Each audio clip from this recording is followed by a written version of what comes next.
আরে বাবা, টাকা পয়সা থাকলে জীবন সুন্দর হয় না, টাকা না থাকলে জীবন সুন্দর হয়। আপনি বলবেন কেমন করে হুজুর গো? আজকে জগতের মধ্যে যার টাকা আছে পয়সা আছে, তার মান আছে সম্মান আছে, তাকে দেখলে লোকে সালাম করে। যার টাকা নাই পয়সা নাই, তাকে মানুষ দেখলে সালাম করে না।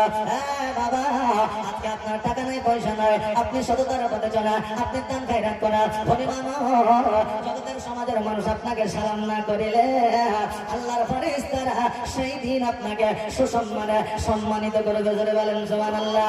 জগতের সম্মান যদি আপনি নিতে চান, আল্লাহ তাবারাক তাআলা যেই পথ আমাদের দিয়েছে, রাসূল পাক সাল্লাল্লাহু তাআলা আলাইহি ওয়াসাল্লাম যেই পথটা আমাদেরকে ধরতে বলেছে, ওই পথ যদি আমরা ধরে চলে, আল্লাহ জগৎকে মান সম্মানের মালিক বানাইবে, আখিরাতে মান সম্মানের মালিক বানাইবে। জোরে বলেন সুবহানাল্লাহ।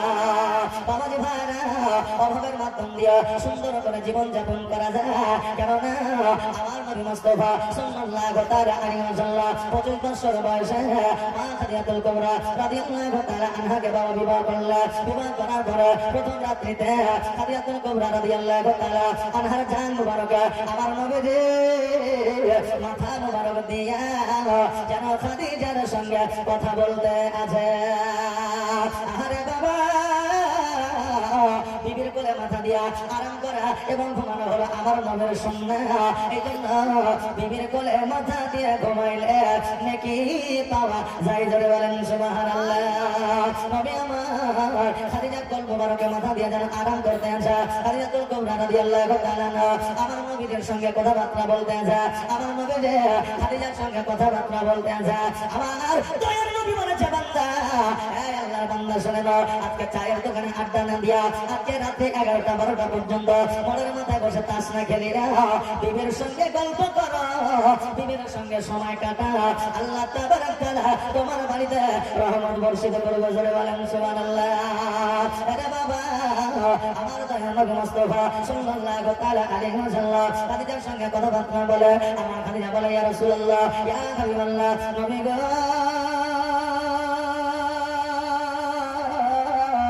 আজকে আপনাকে আমি বিবাহ করেছি, আপনাকে বিবাহ করার পরে আমার জীবনটা ধন্য হয়েছে। ইয়া রাসূলুল্লাহ, আজকে আপনি আমার জান মোবারক বড় করে মাথা দিয়া আরাম করতে আছেন নবী। আজকে আমি খাদিজা এত খুশি, এত খুশি, জীবনে কোনোদিন এইরকম খুশি খাদিজা আমি পাই নাই। জোরে বলেন সুবহানাল্লাহ। আরে বাবা, আজকে প্রথম রাত্রি বিবাহ করে নারী পুরুষ যেই আপনার শান্তি, যেই আপনার খুশি হয় পৃথিবীতে, আর দ্বিতীয় দিন ওই রকম আর আসে না। আসে বাবারে, মানুষের জীবনে বাসরাত একটাই হয়, মানুষের জীবনে সুন্দর সৌন্দর্য রাত একটাই হয়, দ্বিতীয় রাত আর হয় না। আমার খাদিজা বলে, ইয়া রাসূলুল্লাহ, নবী গো, আমি বড় খুশি হয়েছি। ইয়া রাসূলুল্লাহ, আজকে সারা রাতে যদি আমার জান মুবারকের উপরে মাথা দিয়া যদি আপনি আরাম করেন, ঘুমায় যান, আমি খাদিজা আমি সারা রাত আপনার মাথার চুলগুলো আমি বিলি দিতে থাকবো। বিলি দেওয়া বোঝা দেখবেন অনেক সময় বিবিরা স্বামীদের মাথাতে হাত বোলায়, আঙুল দিয়ে চিরুনির মতো করে না, এটা স্বামীর মাথাতে হাত বোলানো হলো। খাদিজাতুল কুবরা রাদিয়াল্লাহু তাআলা আনহা যেমনটি করে করেছিলেন, আপনি ওই রকম করে যদি করেন, আপনিও নেকির অধিকারী হয়ে যাবেন। মারে, খাদিজা একজন নারী ছিলেন, আপনারাও একজন নারী। খাদিজার জীবনের দিকে লক্ষ্য করে আপনার জীবনটা পরিবর্তন করে, দেখবেন আপনার জীবন ধন্য হয়ে যাবে। আরে মা, আজকে পৃথিবীর মধ্যে তোমার মধ্যে যদি 3টা গুণ না থাকে, মায়েদের মধ্যে 3টা গুণ যদি না থাকে, ওই মায়েরা জীবনে জান্নাতি হতে পারবে না। এই 3টা গুণ কি কি আপনাদের কাছে বলে দিয়ে যায়। 1 নম্বর হলো নামাজ, 2য় নম্বর হলো আপনার স্বামীর সেবা, আর 3য় নম্বর হলো পর্দা করা। এই 3টা গুণের মধ্যে একটা গুণ যদি না থাকে, ওই মা জান্নাতি হতে পারবে না। এই জন্য মা, তুমি নামাজ পড়া শুরু করো, স্বামীর সেবা খিদমত করো, পর্দা করা তুমি শুরু করো। আমার দয়ার নবী মুস্তাফা সাল্লাল্লাহু তাআলা আলাইহি ওয়াসাল্লাম আরাম করতে আছে, খাদিজার জান মুবারকের উপরে মাথা দিয়া, আর আমার নবীজি বলতে আছে, খাদিজা রে, আজকে আমি যেমন তোমার জান মুবারকের উপরে মাথা দিয়া আরাম করতে আছে, এই রকম যদি আমার উম্মত উম্মতি আরাম করে, আর স্বামী আর স্ত্রী যদি গল্প করে, যতক্ষণ পর্যন্ত তারা গল্প করবে, ততক্ষণ পর্যন্ত আমার আল্লাহ তাবারাক তাআলা তাদের নেকির খাতা নেকি লিপিবদ্ধ করবে। বাবাজি ভাইরা, কিন্তু আমার মা বোনেরা স্বামীর সেবা স্বামীর খিদমত না করে তারা স্বামী দেখলে মন খারাপ করে।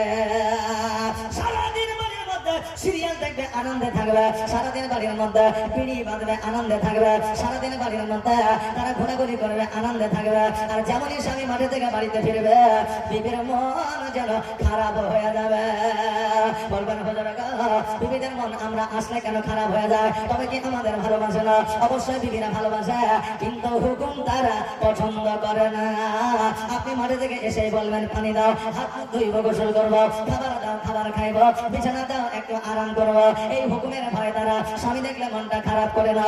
মা জননী, আজকে স্বামী তোমার এত ঐতিহ্য তুমি হয়তো জানো না। যাদের স্বামী না তাদেরকে একবার জিজ্ঞাসা করে না, স্বামী ছাড়া বিবির জীবন হয়ে যায় বেকার।